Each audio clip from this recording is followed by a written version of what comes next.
Satnam. Satnam. Today we would like to talk about the level 1 training, which purpose is to become a teacher, Kundalini Yoga teacher. And there is an oath which is connected to this teacher, and we wanted to develop a little bit about that because there is a lot of misunderstanding about the oath of the teacher in Kundalini Yoga. So this oath is, I'm not a man, I'm not a woman, I'm not a person, I'm not myself, I am a teacher. So we do it with the finger. Yeah. So the I am a teacher, which is connected to the thumb, which is connected to my ID, what I manifest at that moment. And many times this oath is understood as I am not a man, I am not a woman, and so on, to put that aspect aside, which means in order to be a teacher, I cannot be myself. In order to be a teacher, I need to be more than that. In order to be a teacher, I need to be perfect because these parts are limited. You know, if I'm a man, I'm not a woman. I mean, today there are some mixture of that. And it's not what it means. It means that I am aware of my limitation in that role. As a man, I am limited because as a man, I cannot have the experience as a woman. As a woman is the same. As myself is the same. As a person is the same. So it's about being aware of my limitation. And this is what is happening when we teach. When we teach, we play a polarity. So there is the teacher that gives and the student that receive. So there is a tension there. And this tension will mirror both our conscious self and our subconscious. Will bring some light on our limitation. And we are not there to deny them and saying, oh no, I should not be angry, or I should not have fear or anxiety because I am a teacher. No, it's the opposite of that. I open the space to welcome this, because if I resist it, if I ignore it, they will take the control of who I am. But am I able to accept completely 100% that information? And if I'm able to do that, it will not disturb the class. It will be included. Then it's also another way to put it is the identification. When we say, I'm not a man, I'm not a woman, I'm not a person, I'm not myself, I am a teacher, is that I do not identify with these parts. What happens when I identify to any of these roles or these parts is that then the class will be about me. I have to do a good class. Oh my God, I did a mistake. How can I forgive myself? I'm not a good teacher. It's never, for a teacher is never about ourselves. It's the main goal is I am a teacher. And a teacher is someone that is there in the present moment to support the experience that the student have to do in this moment. So who cares if I am a man, if I am a woman, if I am a person, if I am myself? Of course, I am all of that. This is why I spoke about identification. I am never just one of these four. I am all of it at the same time. And I accept, as Satmukh spoke about limitation, I accept this limitation because it's not about my limitation this moment. It's about how do I deliver, which is the part of me that in this moment should be delivering. This is the teacher. And it's also responsibilities, because it's a role I take. So in that role, I have responsibilities. And these responsibilities is how much I am prepared to embrace that role. That means to welcome how the teaching will impact the students, and this impact will resonate in my structure. So am I stable enough in order to be able to take the impact, also the reaction of my subconscious in relationship to that impact? Am I able to contemplate it? And this is why we prepare ourselves. We prepare ourselves, yes, doing a kriya, repeating the kriya we will teach, and the meditation is not to know how to teach it. it's in order to be able to receive the multiple impact of that kriya on unique structure, because each student will react in different ways. So the more you're prepared, the more you are familiar with this impact, and the more you're able to contemplate it.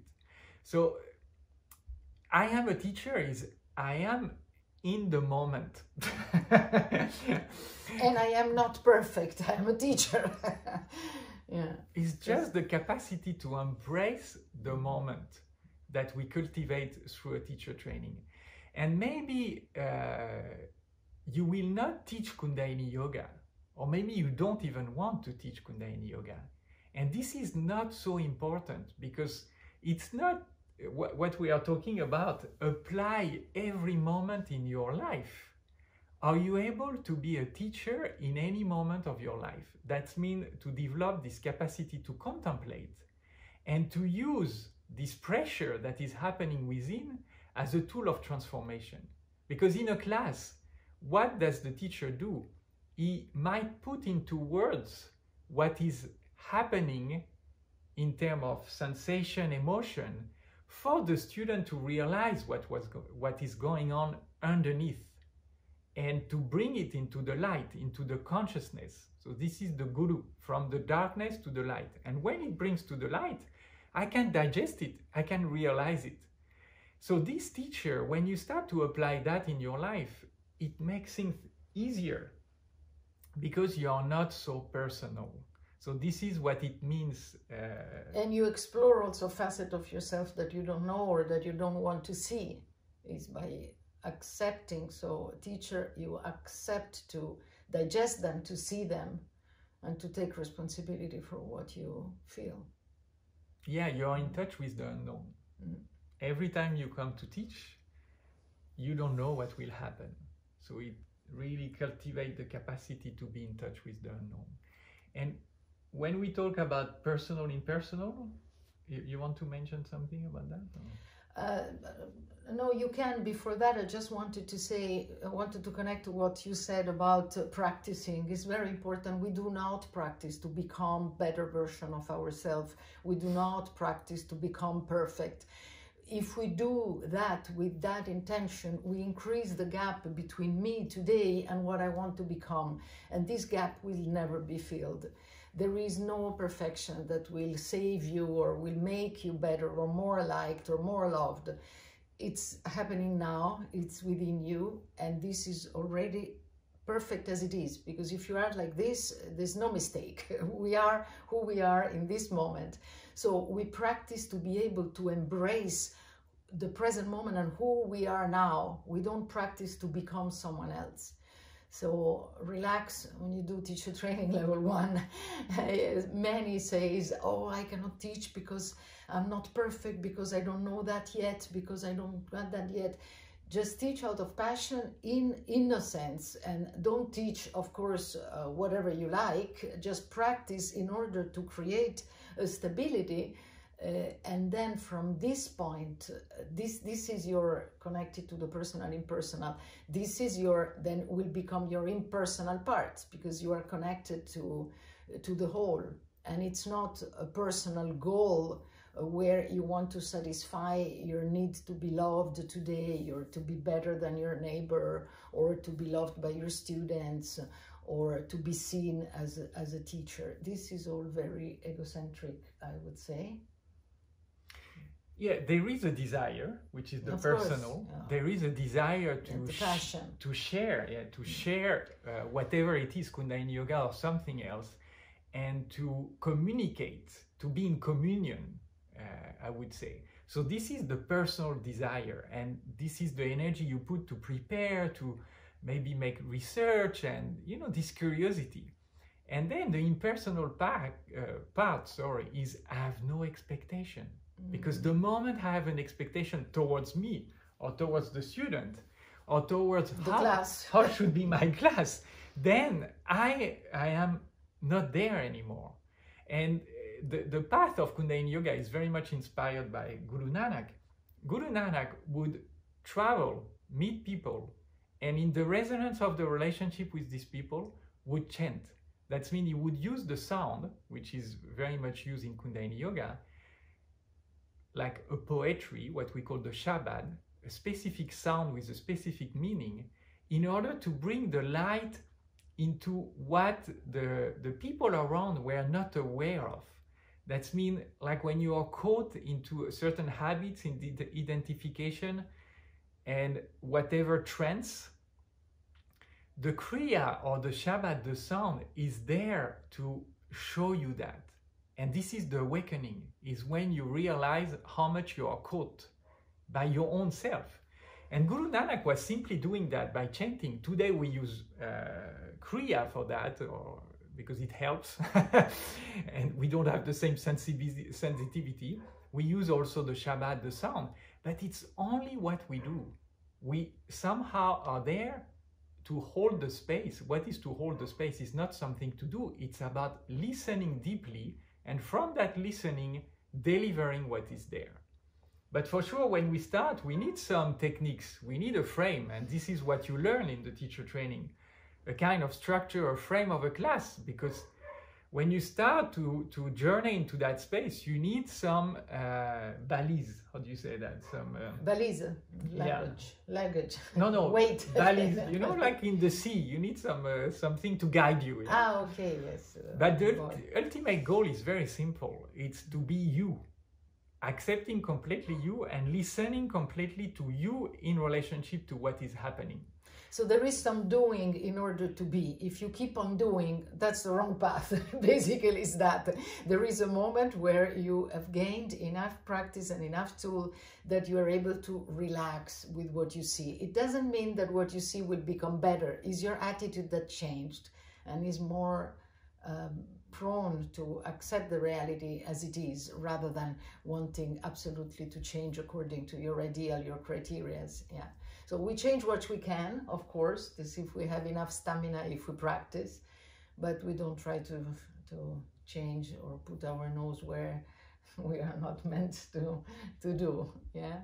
So that's also important to say. It's not a struggle. Yeah. And that makes the teaching alive. This teacher, this presence, makes the teaching, makes Kundalini Yoga constantly renewed and updated. So we don't teach Kundalini Yoga, which is this or that. We are experiencing through a specific frame what is life. And this is important because we try to put everything in boxes. Kundalini Yoga is this or that. No, it's not. In that attitude, in that presence, it's some tools and frame and context in order for us to meet. In that polarities teacher-student, there is a meeting happening and we all grow from it. It's not something which is static. And you are not static, you are in constant change. And this is what we learn as a teacher, that we are in constant change. But do I have the stamina, the stability, the nervous system in order to integrate this change and increase how much I can love and welcome life? One last word on the personal impersonal, because this is also something where we are always confused and we hear so many things. Impersonal, it's not called you lose any face expression, and it's not you is the universe. Impersonal is still you. There cannot be anything else existing as you. Impersonal just means that you are not attached to your personal little goal of the moment, but that you see the whole picture of your life and the life of others. So impersonal is when you are able to attach to your infinity, but it's still you. Yeah, very important. It's still your qualities, your character, yes, your personality. Still you. I mean, we have a lot of that in China because they have an image of the teacher very strict. So they come on the stage and yes, and it changed, yes. But it's through years. But this kind yes. of habit about what I become be someone teacher. else. I go on the stage and I become someone else. No, does not exist yet.